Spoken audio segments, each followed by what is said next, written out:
Hello, my retro friends. Thank you for finding my channel, Mike the Retro Realtor. This week I decided to take some time off from real estate to attend a car show. I went to the 30th annual St. Dominic's Car Show right here in Brookfield. Just bouncing around. I did bring my Fiero, and I shot a lot of cars that I really like. The cars that I kind of know about, 80s and 90s stuff mostly is what we're going to talk about. I'll go over a couple basic statistics on each car, just stuff I find interesting.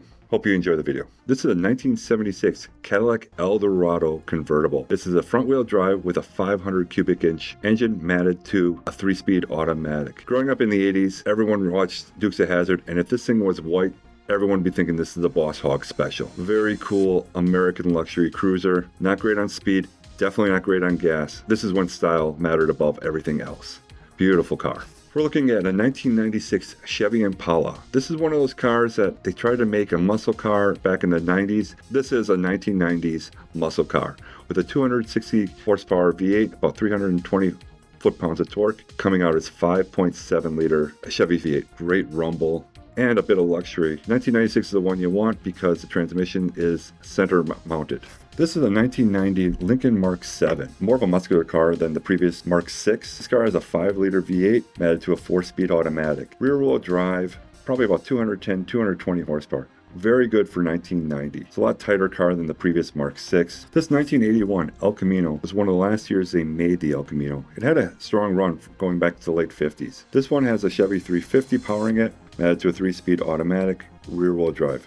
It is a 2-seater car/truck that does have a functional bed. The market kind of ran out on these. You don't see these too often any longer. I don't know how practical it is for a truck, but definitely enjoy seeing this one. Next we have a 1988 Pontiac Fiero, not mine. This Fiero has 5-speed manual, rear-wheel drive, and also rear engine. This particular owner dropped a Chevy 350 into his Pontiac, making about 350 horsepower if I recall when talking to the owner. This 1995 Ford Thunderbird came with a 4.6 liter single overhead cam, matted to a 4-speed automatic, and of course it's rear-wheel drive. America really needs to build a big coupe again. There's something so stylish and so comfortable about a 2-door. I know you're losing points on practical, but just having something like this, especially with a nice V8. This thing is a nice cruiser. I owned a 94 myself. I really enjoyed the car before my first Mark 8. Looking at a 2001 C5 Corvette, powered by a 350 V8, and it is matted to a 6-speed manual transmission, which is always a good thing to see. Rear-wheel drive. Ron, the owner, had a little fun with it, leaning into the movie Cars, making his car look a little more like Lightning McQueen with decals. I'm sure it's a blast to drive. Just happened upon Alex's 1977 AMC Pacer. This Pacer is powered by a 232 cubic inch inline 6 matted to a 3-speed automatic. Of course, it's rear-wheel drive. Alex is also having a little fun with this car with the Wayne's World hat. Unfortunately, does not have a licorice dispenser attached to the ceiling. The bubble back, I mean, just an unusual redwood, very cool car. Again, it looks to be in excellent shape. The owner, Alex, is a huge fan of these. He even has a model of his own car, which I gotta get one for the Fiero because that's awesome. Thank you very much, Alex. Appreciate it. Next, we have another Pacer. This one seems to be sort of a wagon version. Look at that rear window. The owner is not around, so I couldn't ask him a whole lot of questions. So I will assume that is the same inline 6, but this one happens to be a manual, the 4-speed. Didn't know they exist in this form. Really enjoyed looking at it. Very cool. Doesn't get much more 70s than this. We have a pair of 90s Firebirds right here, Pontiac Firebirds. Very cool. Both of them are T-tops. Both of them are manuals. The black one is a 1997, and the silver one right here is a 1995. This is peak muscle back in the mid-90s. Both are WR6 trims. Very cool. Very much enjoyed looking at these. Glad to see these are back on the road. These would be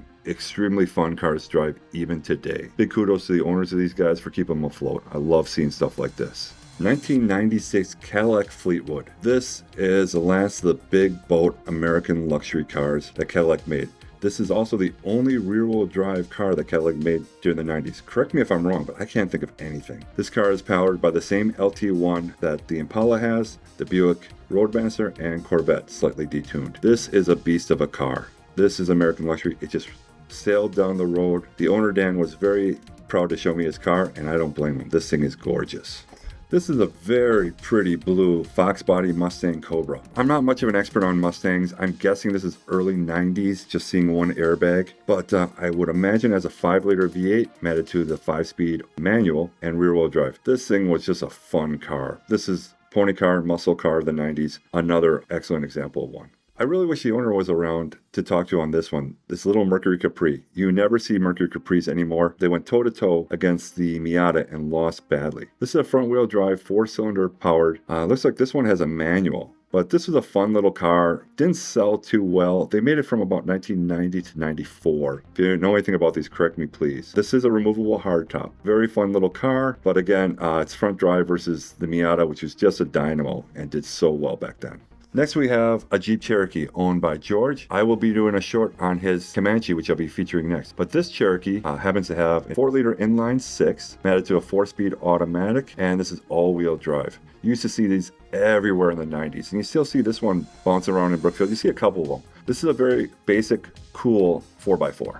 George went on to show me his 1986 Jeep Comanche, originally built by AMC before the merger with Chrysler. But this AMC Jeep Comanche is rear-wheel drive, 4-speed manual, powered by a 2.5-liter inline 4. You never see these. George says there's 2 of these in Brookfield, but I almost never see one. I haven't seen one of these in years. So this is, again, peak Radwood for a truck. Thanks so much, George. Probably my favorite Radwood of all, the 1986 Buick Grand National. This is a luxury car, but it's also a muscle car. It would actually go faster than most Corvettes at the time, which was a problem for GM. You had a 3.8-liter turbocharged engine matted to an automatic transmission. And even on this heavier frame, torque was so high it would actually beat Corvettes in drag races. This is peak 80s muscle/luxury. Like I said, if money was not an option, I would have this sit next to my DeLorean, which I still not own. This would be awesome. Very cool car, one of my favorites from the 80s. And many will say this is the only true muscle car from the 80s, and tough to argue. This is another example of peak American luxury. This is a 1999 Cadillac DeVille. Under the hood, you got a 4.6-liter 32-valve V8 Northstar. It's a notorious engine, but they did get better later in the run. And about 1999 is when they took care of the head gasket issues. Added to a 4-speed automatic. This is just another car that's built to go down the road like a cloud. It's a gorgeous example of a 1988 Toyota Celica. The Celica is front-wheel drive paired to an automatic transmission powered by a 2-liter inline 4. What's interesting about the Celica is it's not always a convertible. These were actually built as coupes and then shipped to a third party.